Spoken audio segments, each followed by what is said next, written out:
Hello, and welcome to this session, the modern methods of construction, delivering projects at speed whilst achieving your sustainability and social value goals.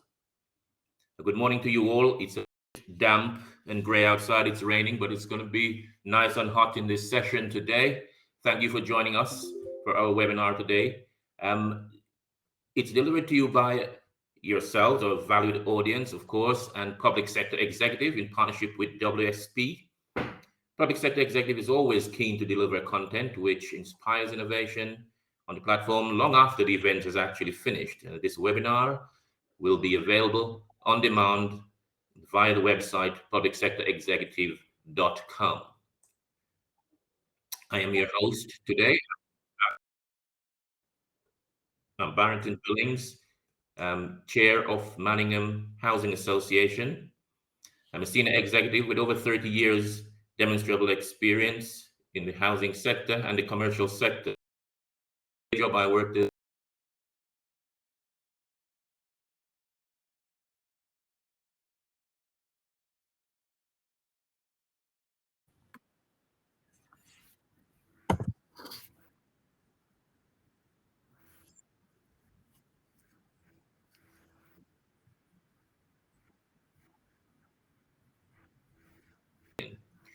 So let's welcome our speakers. We have Councillor David Mellor, who is Shadow Cabinet Member for Economy and Regeneration at Stockport Metropolitan Borough Council. We have Louise Richardson, Chair of Planning Committee at Blaby District Council. Hagen, Director and Modern Methods of Construction Lead for Property and Buildings at WSP. We have Richard Quarry, Partner and at Ryder Levett Bucknall, RLB. Thank you all for giving us your time today and for discussing this interesting subject. So let's set the scene. Today's panelists will be answering questions about modern methods of construction, delivering project at speed whilst achieving sustainability and social value goals. Modern methods of construction, MMC, are advocated by the government construction playbook to help build back better, faster, and greener. They have also been recognized as part of the solution to the UK housing shortage. In today's session, with the help of your esteemed guests, we will get to, one, understand how modern methods of construction can help you reduce the upfront carbon of your project with real examples, appreciate how modern methods of construction approaches can have a beneficial impact on the local community. We'll also learn how and why early stage engagement and procurement is crucial to the success of your project, and understand how to get started and who you will need to engage with. So without further ado, I thought it would be an interesting way to start the event to give everyone a minute or two to introduce themselves. So we'll start with Councillor Louise Richardson.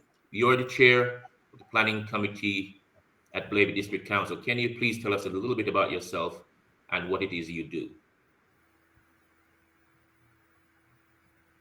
Chair of Planning at Blaby District Council. I'm also a lead member at the county and the parish council, so I have an overview across the tiers. I work very closely with our planners at Blaby District, obviously. We're very interested and would like to encourage modern methods of construction. And I'm just here today to give the council's view, the planning authority's view on this. Thank you. Thank you. And we'll move on to Dan Hagen. You are the Director of Modern Methods of Construction Lead for Property and Buildings at WSP. Please tell us a little bit about you and how you got into MMC. Yeah, so I'm Dan Hagen. I'm a structural engineer by background. As Barrington said, I'm a director in the properties and buildings team, but I also manage the MMC Modern Methods of Construction Lead, and as well as that, timber structures.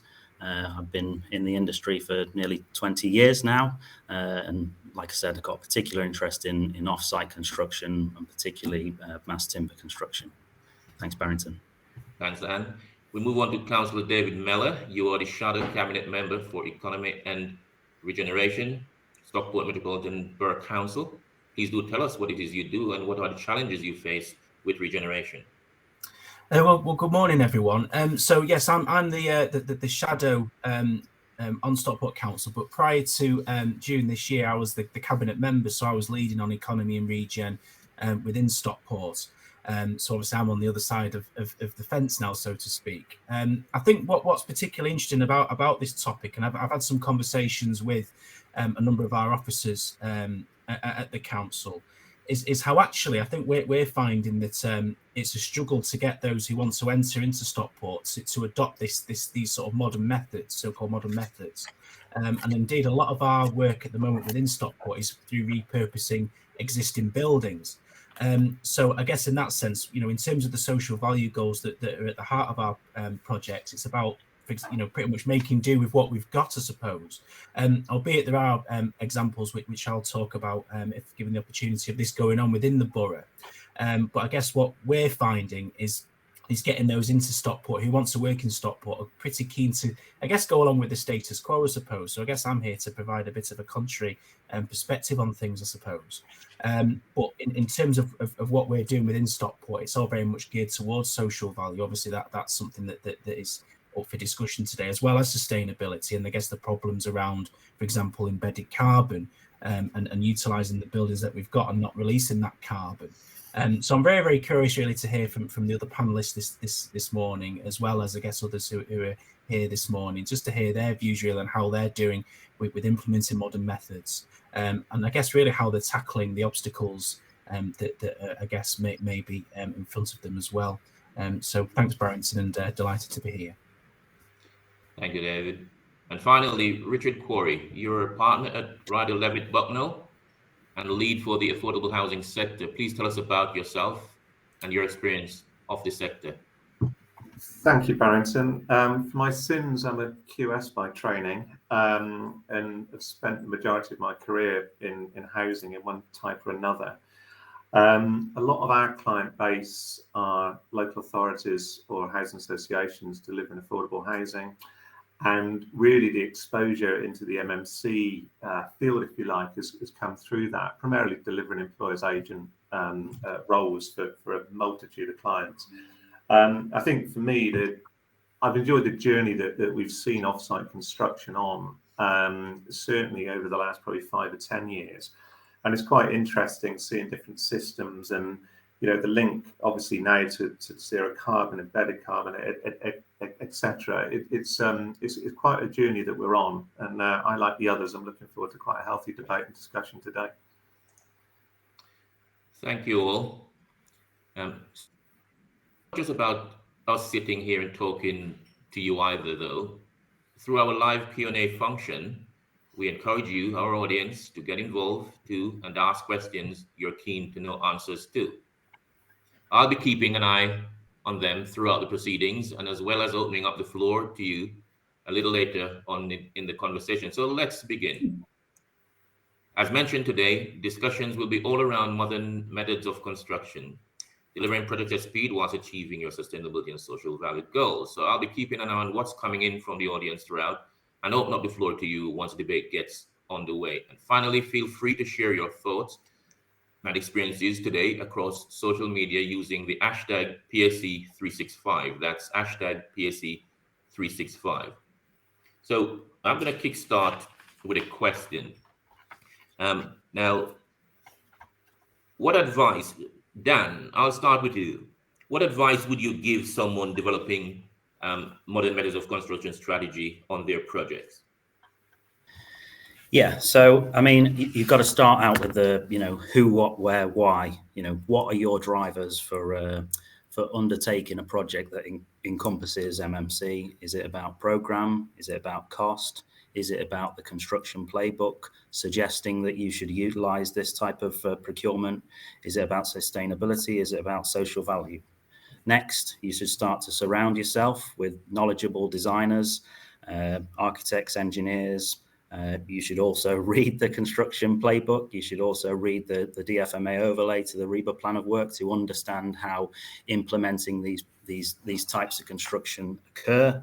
You should engage with your insurers at an early stage to understand whether these types of processes and types of constructions will be satisfactory for the insurability going forward. And you should start from you should start this all from stage 0 or stage 1, under the understanding that you're going to adopt MMC from the planning process, so that if the situation changes, pricing changes, that you can quite easily adopt a different approach, shall we say, in the future. I don't know if anybody wanted to add to that or had a different opinion on my assessment. I'm just going to add to that, Dan, actually, if I may. I think that the getting started question is a good one, but I think the engagement with an MMC supplier can prove real dividends. There's a scheme that we're working on that is zero carbon operational, and the reason that works so well, I think for a lot of us, it was like a pet lockdown project. So the scheme's £24 million in Newport, South Wales, but the really good thing there was that we engaged ourselves as employer's agent, along with the architect, the M&E consultant. We had a SAP assessor, stroke SAP consultant on board. But what we also did was reached out to a local MMC supplier as well. And that really helped define the brief. The client's brief was they wanted zero carbon, but it was trying to explore the different strands of that. And this project has been a real success because of that front end work. So I wholly agree really with that front end dialogue and discussion.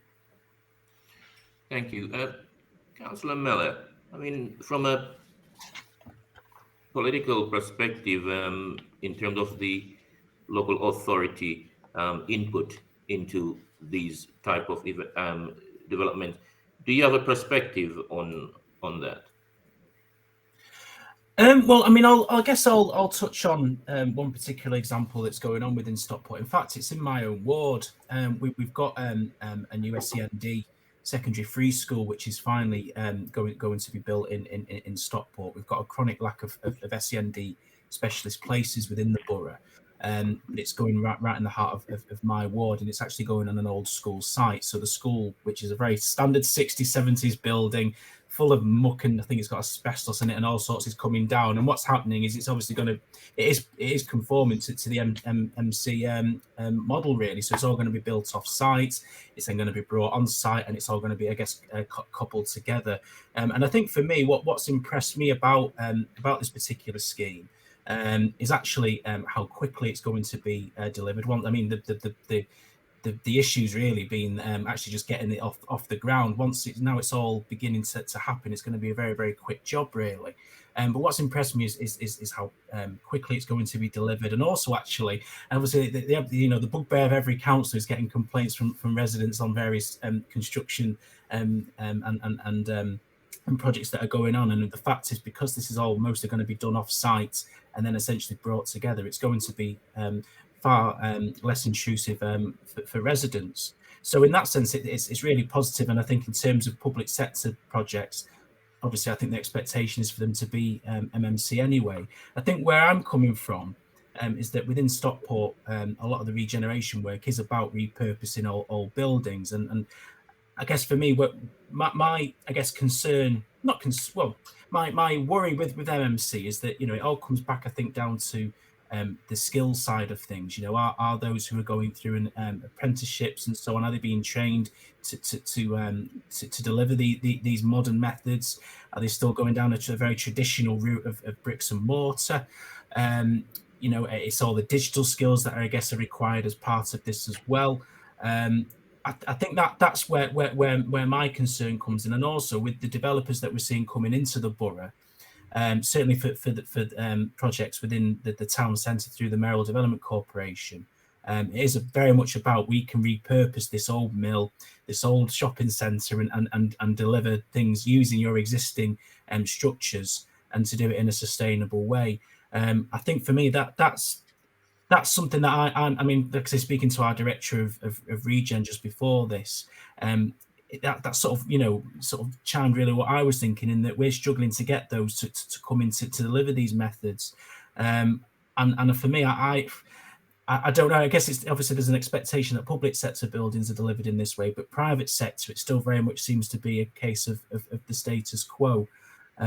So I don't know how we can get around that. And also, like I say, with this skills issue that I think is still there, it requires, I guess, a wholesale approach across government, and it requires consistency in policy from government. We're seeing with what's going on today in the last few days, God knows who's going to be leading the country come the end of the day. So, you know, having that consistency as well is very, very difficult. And I think certainly, I guess, for the private sector, they'll deliver what they feel is not only going to, I guess, be better for their bottom line, but obviously it's what they know, and I guess it provides that consistency, which at the moment at national level, I think we're struggling to have.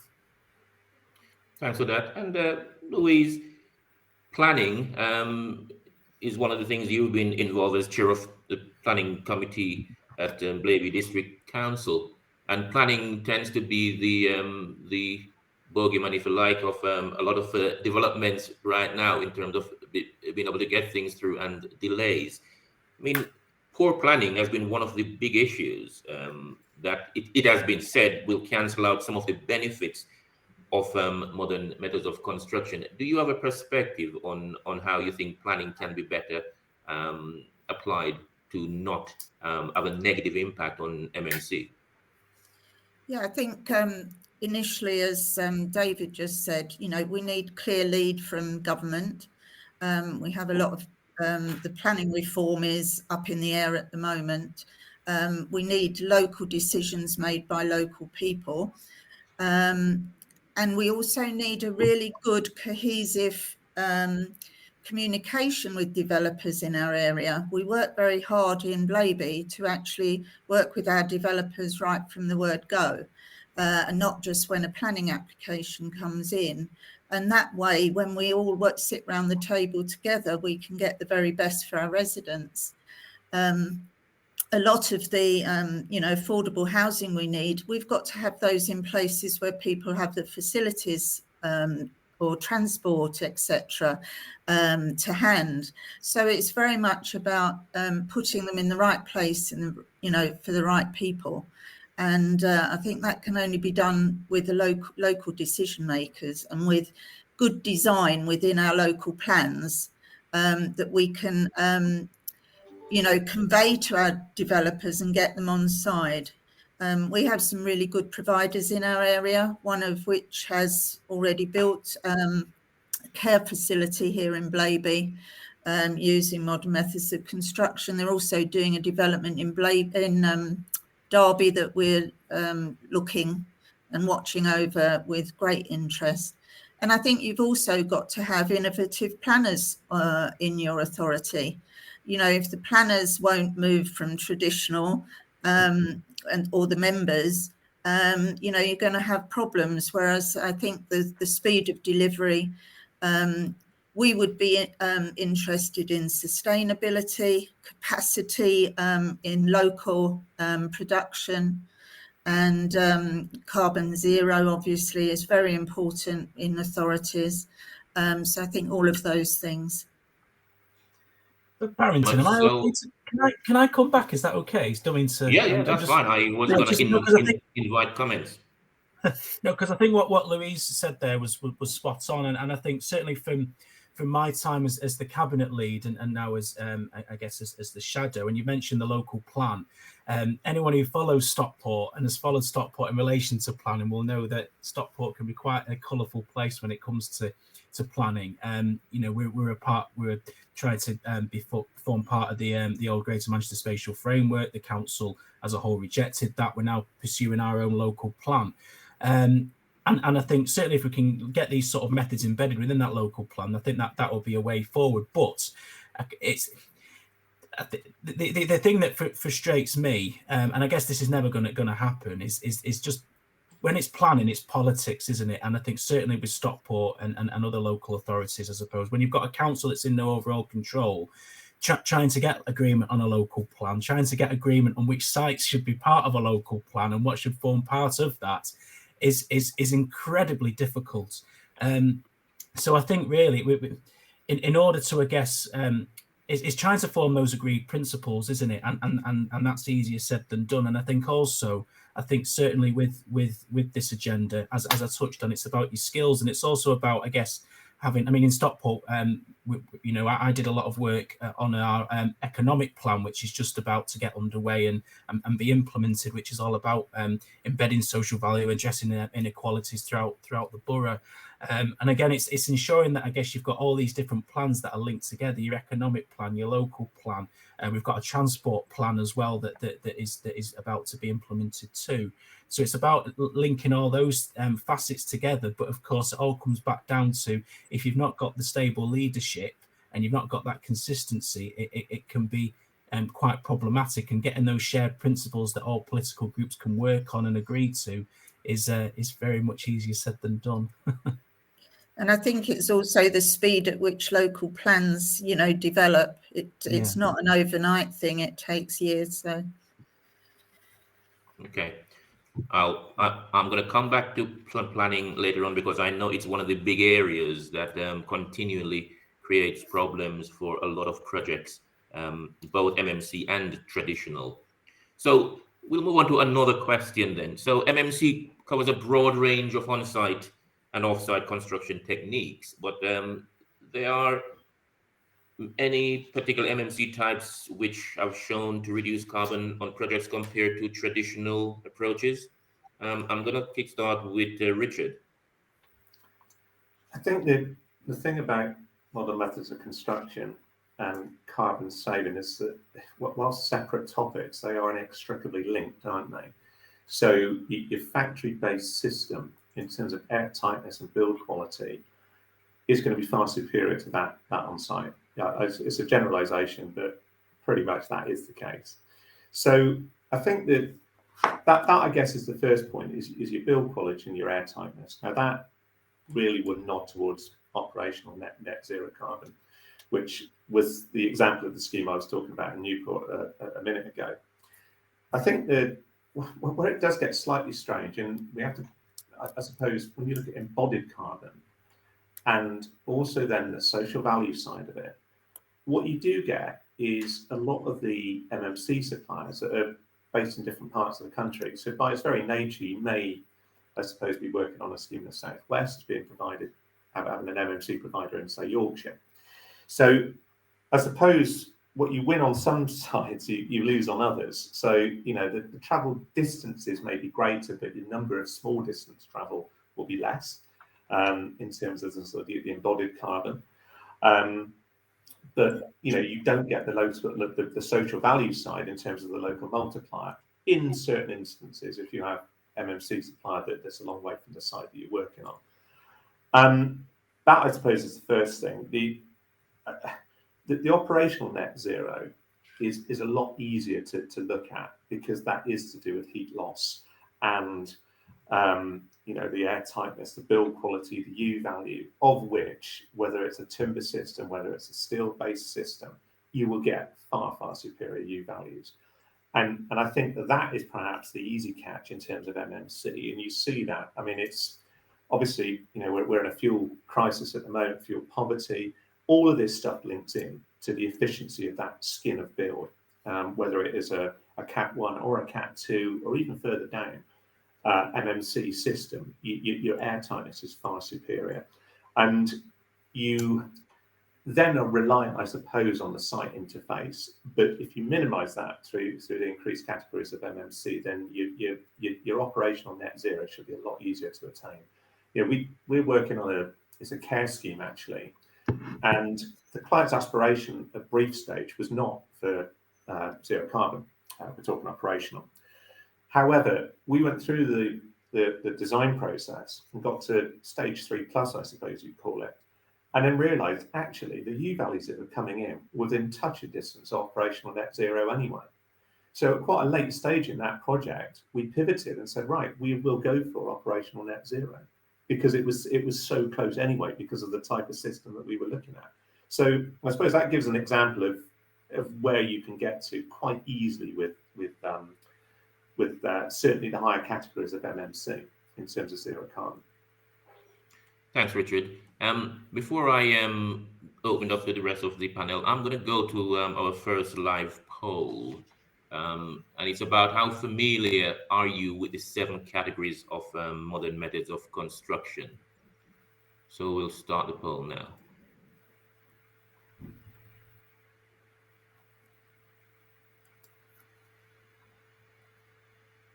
Okay, interesting. Almost a third already saying that they are the foggiest. That's an interesting start. We'll wait until we'll end the poll. Got another 20 seconds or so. Yeah. Okay. So so Richard gave us his perspective on that. Dan, any Yeah, ideas of reducing carbon? Yeah, maybe I just respond to the not the foggiest, because I was going to start talking about different types of MMC and what they related to, but if only 2% or 20% of people kind of know what they are, then it's going to be a bit hard.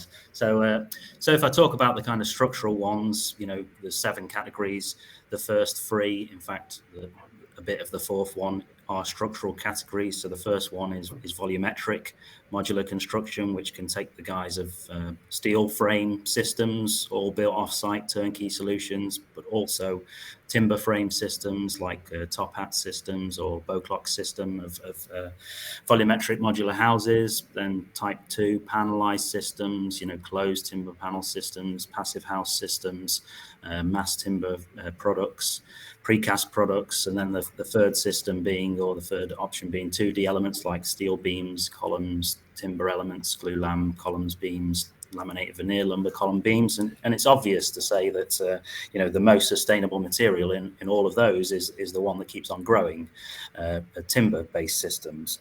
But there are ways of making the other more traditional types of products sustainable. For example, precast concrete, adding in more admixtures will reduce the embodied carbon or upfront carbon of those systems. With steel, we're seeing moves in the steel industry to start, increasing the recycled content of steel. Also, the reuse of steel. David touched on the fact that, a lot of the work that he is doing in Stockport is refurbishing buildings and in some respects, recycling buildings. The embodied carbon that goes with that is, enormous, essentially, isn't it? Because we're just repurposing a building, bringing it up to the kind of future standards.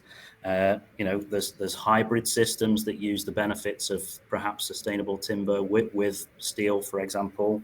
And then, there's the other benefits outside of it, which might be the logistics around it, where, if we build a volumetric modular system, for 650 meters square of floor plate, for example, a standard kind of, apartment-based floor plate, you would have 9 deliveries if you were doing it in a volumetric solution, whereas if you were doing it in a traditional flat slab in reinforced concrete, you'd have circa 100, and you'd have a lot of waste. The automation and the factory-based systems reduce the waste. We're designing things to sizes that are based on, standard sizes of elements, standard sizes of plywood sheeting, for example, standard sizes of steelwork. So that's where the sustainability comes in a structural idea. Perhaps David wants to talk about Stockport and what he's doing there in terms of recycling his buildings.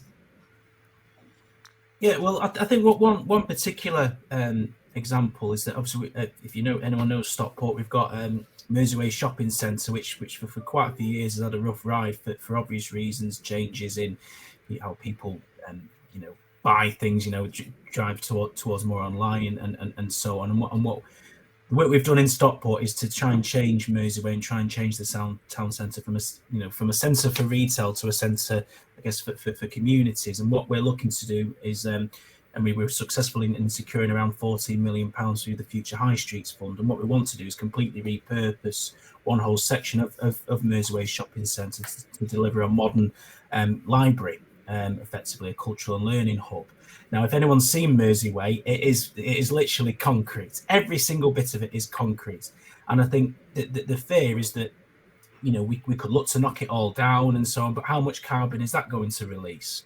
You know, how much other work is it going to take? I mean, essentially, if you know the shopping centre, it's built effectively on not on stilts, but it's built over the River Mersey, so you've got all the structural complexities around that as well.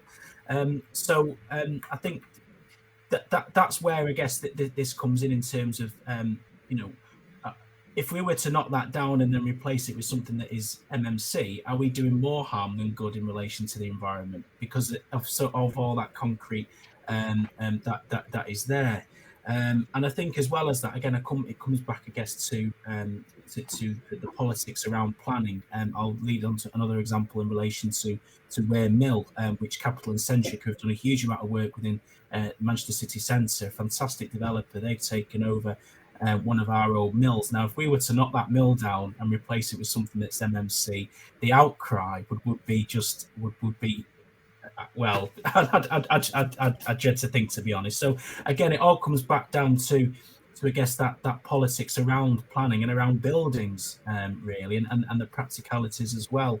And just coming back to the fact that, yes, I think in terms of public sector-led projects, like I touched on with the school, I think looking at the construction playbook, that's a good piece of work in terms of moving us forward in relation to public sector buildings conforming to MMC. But when it comes to, I guess, again, the private sector, and if I want to deliver more homes and so on, you know, through the MDC, the Mayoral Development Corporation, it's tricky in terms of, I guess, not only getting the land, but then obviously if you've got brownfield buildings or you've got buildings on there, there's all that complexity around the politics of knocking those down and building them up. So yeah, it's a tricky one. Like I say, the politics of planning. If the politics within planning could be watered down as much as possible, which is impossible, that would make everyone's lives, I think, a lot easier in terms of actually moving us forward and getting stuff done. Because I'm all about getting stuff done. I'm a Labour councillor, but at the end of the day, I want stuff done.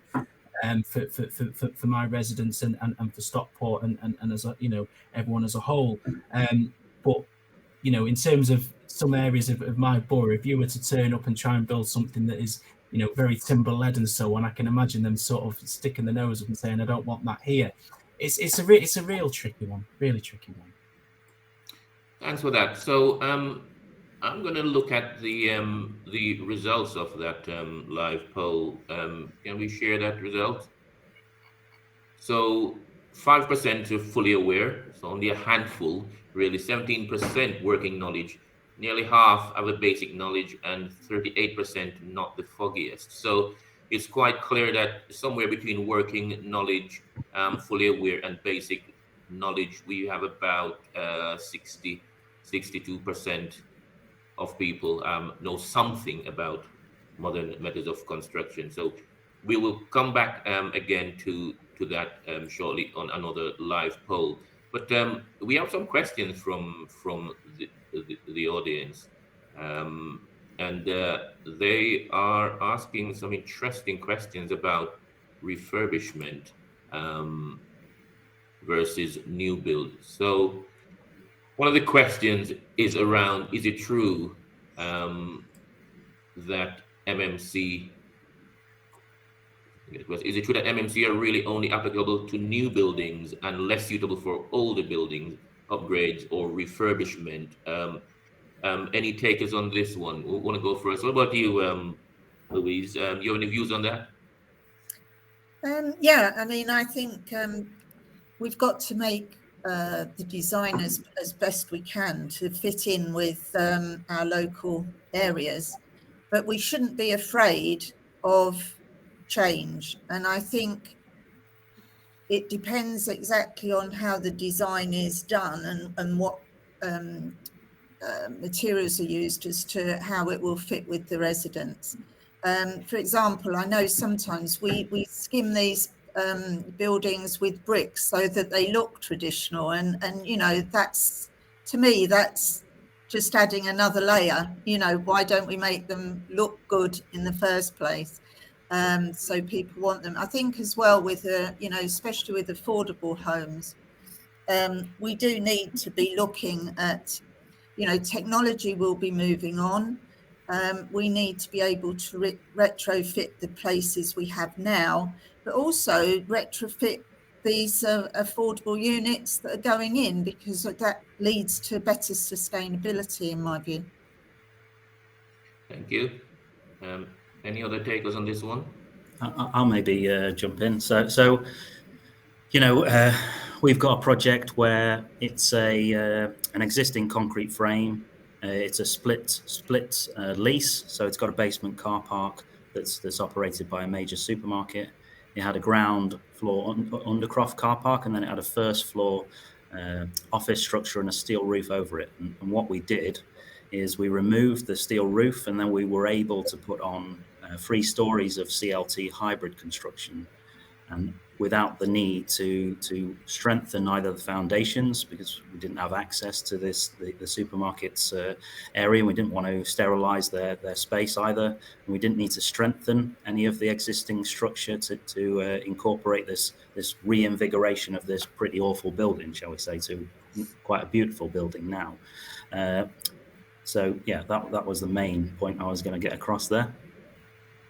Okay, thanks for that. I've got another question from the audience around the private sector. So they talk about, I think it's from somebody called Anzia. One of the issues is convincing developers to adopt MMC, timber frame, etc., particularly within the residential sector, and the main hurdle being insurers and lenders, mortgages. What experience has any members of the panel now have of dealing with insurers and lenders in relation to non-standard construction issues with longevity, robustness in construction? Yeah, and is there an industry movement towards support of MMC in relation to lenders and insurance? I'm going to start with Richard. Yeah, I think historically that was a problem, but I think things have probably almost overtaken the concern around MMC, and the reason I say that is you're then looking more at sort of post-Grenfell, so buildings of height have got their own points of concern now. So you've got competing forces, I would say. So yes, lenders are nervous, but you end up with the EWS1 forms, which are not specific to MMC, they're just buildings of height. So we're seeing a lot of that in terms of mortgage lenders now, irrespective of building height, I would say, requiring EWS1 forms. I think, to me, the issue with private developers, I'd be careful not to perhaps overstep the mark here, is not so much one of insurance or getting comfortable with accreditations. I mean, a lot of the MMC suppliers now have got the BOPAS accreditation, for instance. The NHBC are getting more and more comfortable, for instance, as a warranty provider, others as well, but the NHBC seems to be the bellwether within the industry, are getting more and more comfortable with MMC systems. For me, it's one of viability, which is why you don't see so much of it in the private sector. And I'm sticking my neck out a bit here.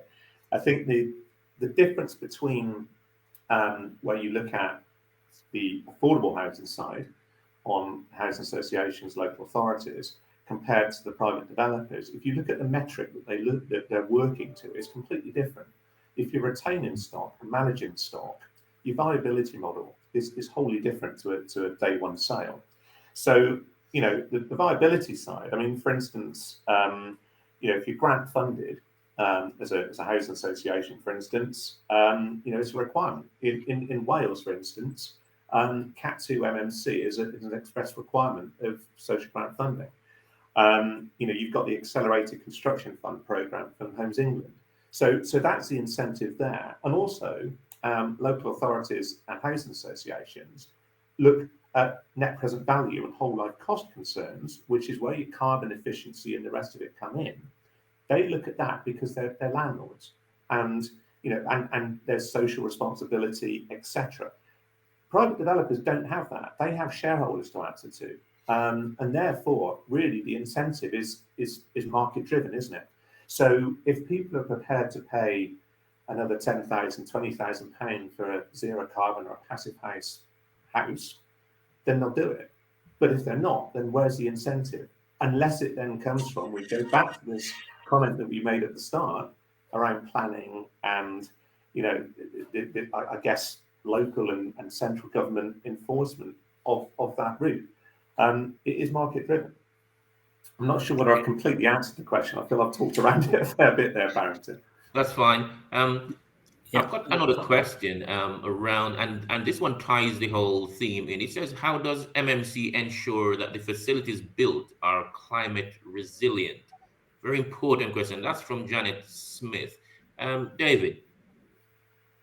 Gosh, it's a good question. I mean, in terms of, again, I'll touch on the example of the school that's going to be built in my patch. I mean, we actually had discussions where, yes, it's all going to be MMC built, but in terms of how it's going to be heated, in terms of how, the energy, in terms of what energy is going to be taken and its sources and so on, it's actually going to be pretty conventional. So in that sense, you've got the benefits of MMC, but in terms of how it's going to be powered and how classrooms are going to be lit and things like that, it isn't using ground source heat pumps, for example, or anything of that. It's going to be quite conventional. So I think what seems to be coming through with this discussion is that you've got the potential benefits of MMC, but when it comes to the environmental side of things, are you getting that net benefit? And I think at times I'm finding it a bit of a struggle in terms of the of the balance. I mean, when I was thinking, I made a note just before. If, for example, with a lot of MMC, it's going to be very timber driven. Where's that timber coming from? I mean, it's going to be very likely going to be coming from Scandinavia, isn't it? I would have thought, and areas like that. And you've got to bring that in. And then I guess you've got all the potential issues and drama with Brexit and importing things and all that, which is still in the air. So it's a tricky one, and I think I think that it has to come right from the top, doesn't it? It has to come from government in terms of, if you're going to adopt MMC, you need to go with the full hog, don't you? I think certainly with public sector buildings. And I think the point that Richard made before about it being market driven sort of hit the nail, really, because that's exactly sort of the point I was trying to make earlier in terms of it's unless there's something in it for the private sector and within the market there for them to deliver this, are they? And I guess also, are people willing to pay that premium as a result? Okay, thanks for that. I'm going to go to another live poll. This time it's around, what is your reason for adopting an MMC solution? So whilst that poll is running, we shall continue, because I've got another interesting question from the audience, and it's around developers. It says that if it's sustainable and simpler to build, if it is sustainable and simpler to build, and there are shortages of traditional construction material, from Steve Barish, and skilled trades, why isn't it more attractive and viable for developers to go to MMC? I'm going to start with Dan.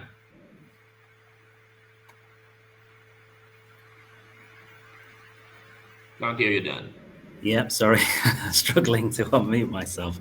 I would potentially say Richard would be good at this one too, because it's about costs, and it's about program. And program, I can answer, but costs, Richard is going to be the best person to answer. So in terms of program, recently on a very tall building, a social part social housing, part built to rent. A developer came to us and said it'll take us 36 months to build this tall building, and we want to adopt some version of MMC, and in doing so, can you tell us the program savings? And we said, if you go for a precast solution, which is a standard go-to type MMC system, but as well as that, some people might not actually realize that that's an MMC solution. And we were able to save nearly 6 months off the program. And then we said, why didn't you go for a volumetric modular solution? And in doing so, we knocked a year off the program. That's the benefits that are not necessarily seen. As well as that, the solutions that adopt lightweight materials like cold formed or cold rolled steelwork, or mass timber solutions, or hybrids of those solutions, they're lighter than the more traditional framing solutions, and they take less time to build in terms of the construction. So, for example, for every one story of composite deck construction on a steel frame, you can get 3 CLT slabs on a steel frame. And that means that your substructure or your foundations are smaller. So your time in the ground and the risk in the ground is reduced. And then in terms of erection, it takes the same time to fix the CLT to the steel frame as it does to fix the composite deck shot fired to the steel frame. But the composite deck still needs the reinforcement laid, the concrete poured, and it then to cure before you can traffic it. So realizing the capital of that project is a lot faster. Maybe Richard can talk about the costs of these relative systems. Yeah, I'm going to make some generalizations here, but if you look on a completely equal basis on a site, if you compare 2 sites with all things being equal, you probably look for at least a 25 to 30% increase if you're going for Cat 1 or Cat 2 MMC. So that's your capital cost. And that is, I believe, one of the main reasons why it's not being adopted fully in the private sector. As I said a minute ago, I think the local authorities and housing associations have different metrics. There's different funds, there's different innovation funds and grants, even on a local level that you can tie into. Private developers don't have that. So that is I believe the biggest barrier. I think there is also inertia. We've always done masonry and brick, therefore we're always going to do masonry and brick. I think there's a perception that certain private home buyers see that as being stable, bricks and mortar and all that. I think the solution is really trying to get scale, and where you do see your cost base fall on MMC, so full volumetric, and various categories of the MMC, but certainly Cat 1 and Cat 2, where you do see it slide in terms of cost is where you get scale. So whether that is bigger sites or collection of sites. And again, without wishing to do another sort of full circle back, that to me says there's an opportunity there within the planning system or on a regional level to almost focus sites and developers down a certain route in terms of MMC suppliers. Because if you do that, you give scale. The scale then reduces cost. The trick also is to try and standardize house types. Because if you've got a site, say of 150 units, but you've got 24 different house types, the cost is up front for the templates of the MMCs to make. So, if you're milling a timber system or whatever, each time it's the upfront setup of that, which increases cost. So the trick there, and this is where our design partner friends come in, is to try and take something that is very standard to build, but make it look non-standard in terms of design, whether that's through elevations or whatever. So, I think the issue is, in terms of viability, is capital cost, but I think there are solutions if they wish to be adopted. Thanks for that, Richard. So I'm going to go to the live poll and see what the results are telling us now. If we can bring that to an end. It looks like something like 57%, the reasons for adopting our MFC solution is to improve sustainability and reduce embodied carbon. So in terms of the theme for today is precisely the reason most people have gone to using MMC. Only a handful for social value, and of course a third was about speed of construction. Cost, believe it or not, was only 2%. People did it for cost purposes. So by that, cost is not the biggest driver here. Sustainability and reducing carbon and speed seems to be the big 3 reasons for people to use MMC. So I'm going to go to another question here. Louise, interesting, it says here you run a charity in Tanzania. So question to the panel, can we learn anything from developing countries in terms of how they approach housing construction, building construction, using a lot of the materials around them for sustainable ways of developing than the type of industrialized approach that we sometimes take? Start with you, Louise. We can, in a way. I mean, they're very resourceful. When you haven't got anything, you can build something out of nothing virtually. I think what it needs is the knowledge base and the technicians really behind it to actually bring it to life. Really, I think they'd abroad when you're using all the natural environment, you can build and you can construct, etc. But I think they need to take on board some of our ways of working as well to actually bring them on. But we can actually learn a lot from them, I think, and I'm sure Dan's probably got more insight into that than I have. Dan. Yeah, I mean, there's lots of interesting and innovative materials, like Louise said. In developing countries, they do often have to, make do with what they have around them.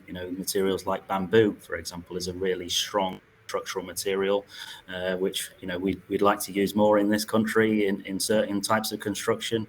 But as well as that, we have a wealth of our own materials close to where we are. And David did suggest that, we get a lot of our timber from Scandinavia, but a lot of the timber that is used in construction does come from UK-based sources. For example, if you're creating glulam beams, that's mainly made from domestic grade C24 timber. As well as that, there's potentially going to be a production facility in Scotland for cross-laminated timber. So those things that we were going to the continent for previously, we can now produce in this country. There is a lot of materials that we do rely on exporting or importing, from China and, the Ukraine and all the horrible things that are going on there. So yeah, I mean, there's plenty of things we can learn from them, and the standardization of processes and simplification of, building systems and putting things together and utilizing, local resource. I don't know if anybody wants. Yeah. I will come back on to the panel in a second. I'm going to go to the third poll. I'm just mindful of time. And the third poll is, what category of MMC have you used in the most of your construction projects? So we'll start that live poll now. And whilst that's happening, David, in terms of your flagship project in Stockport, even, is there anything you can learn from developing countries using more natural ways of dealing with MMC?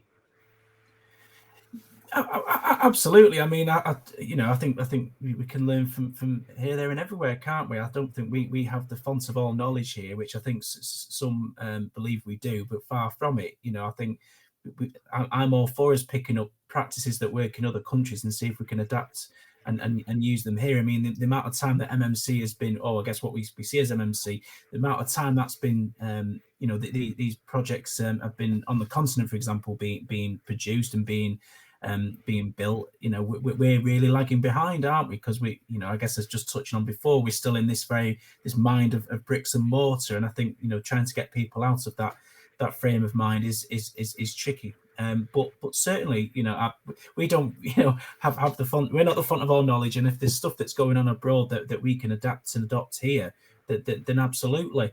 And I think, and again, I think that comes back to, I guess it really comes back again, not to get too political here, but it comes back to leadership at government level, doesn't it? And setting up that culture and that approach where we're willing to look abroad, and we're willing to bring what's being done well abroad over into this country, and not just to think that we have all the answers here. But again, it's about having that leadership and having that culture there that will foster that, I suppose. Thanks for that. So question again to the panel. So we know what's now happening with the economy. A lot of things are getting more expensive. Materials are hard to come by. in your view, what is likely to be a challenging market for build costs and scheme viability at the moment? Is there a risk that innovation into MMC systems could be reduced? I'll start with Richard. Yeah, I think there's two things that have happened recently. I think that we've seen build costs rise anyway, just by nature of the wider economy. And the gap that I mentioned a minute ago between MMC and standard construction is getting less just by virtue of the wider economy. My fear is that, and we saw it in 2008, that when recession hits, and if we are going to get a downturn, then innovation gets shelved. I think that will be true of certainly those in the private sector. I'm sure the build cost and stuff will come under intense pressure. The hope is, what we don't know, I suppose, is government commitments to housing and the rest of it in terms of funding. Clearly, we've got political turmoil as well. But if we assume that the likes of Homes England and Welsh Government continue to fund in the same way as they have been, MMC projects, then the hope would be it won't. And I think actually, conversely, it could create an opportunity. Because if the private sector does reduce, then actually the affordable side becomes of greater value and greater significance and greater voice, which is what we saw 14 years ago. So the hope would be that innovation doesn't get shelved. I don't believe it will on the affordable housing side. That said, viability is tight now and really, really tight, to the point where we've got affordable housing clients and local authorities shelving schemes because build costs are too high. Okay. Richard, I'm going to jump in there because I'm mindful of time. So I'm going to wrap up now by asking, well, I will go to the poll first, I think the last live poll, and just see what the results have told us. So according to the live poll, how familiar are you? Well, the third one, the reason for adopting MMC. Oh, yes. What categories of MMC you've used? We've got 50% use category 1, 20% on 2, 20% on 3. So it looks like the majority use category 1, and the details of what category 1 is on here isn't set out, but it looks like 50% are using the category 1 method. And 20% on category 2, 20% in category 3. The rest are quite tiny numbers. So category 1 is volumetric modular construction. Yeah. So it would have been useful if the explanation against each one was there, but it looks like that's the most popular. Over half have actually gone for that method. So in terms of wrapping up, final point from everyone, one sentence answers. If you had to leave the audience with one food for thought around the subject matter of modern methods of construction and ensuring it delivers at speed and sustainability objectives, what would you say? Starting with David. Oh, me. Okay. No, thanks. I think for me, it comes right back down to skills that I said before. I think it's making sure we have the workforce that can adopt these models, because, like I say, it doesn't just come from the construction side. It's obviously the design and the digital side with this as well. So I think it all comes back down to skills, and I think it comes back down to also having a consistency in approach and leadership at all political levels, actually, not just national, in order to guess push this forward and to ultimately to deliver. Thanks for that. And Louise?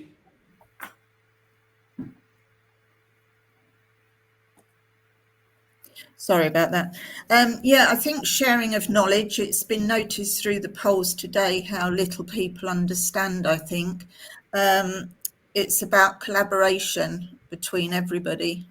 Some of our providers, for example, are linking to Octopus Energy, etc. So it's about all the people coming together It's about good design, a local approach for local people, and really viability is key.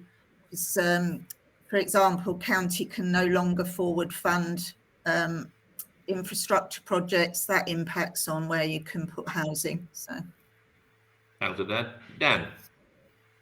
Yeah, I mean, my takeaway is, start every new project that you're looking at now going forward as if you're going to adopt some form of MMC. Google MMC and Gov, and you'll find the definition, categories definition, read the construction playbook. That's your homework. Richard? Make sure you do it. Okay, Richard, that's one on you. Yeah, I mean, I think certainly modern methods of construction are the way the industry is going to go, without any doubt. And we've seen that over a long period of time now. It will play to labour shortages, which will continue, and this addresses those. The quality that you get from factory-built systems is far superior in terms of air tightness, etc. With that will come your whole life cost, your carbon reduction, etc. And it is inextricably linked. MMC and zero carbon is inextricably linked. Just a final point, I suppose, is one of viability and scale. If we can get scale through the sector, that's when viability will improve. Great. Thanks for that.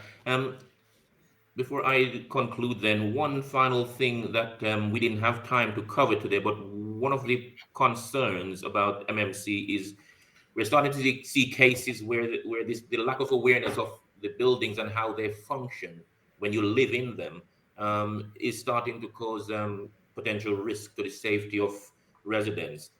So, builders applying hot works to particular buildings without realizing properly how it's constructed, or drilling into a wall that's actually got a vapor barrier in it and not realizing that that's going to affect the integrity of the whole thing is a big issue. And so how we communicate information on these new buildings for the users to be able to use them effectively is an important part that we'll have to look at. But that's another debate for another time. So in wrapping up the session, then, I would like to thank everyone who has taken the time out today to join us. We've covered a breadth of challenges, opportunities, and solutions as we engage with the topic of modern methods of construction, how to deliver project at speed while achieving sustainability and social value goals. Whether you are one of the excellent panelists today or part of our audience who have been sending in questions, taking the time to listen, to a big thank you from the team here at PSE 365.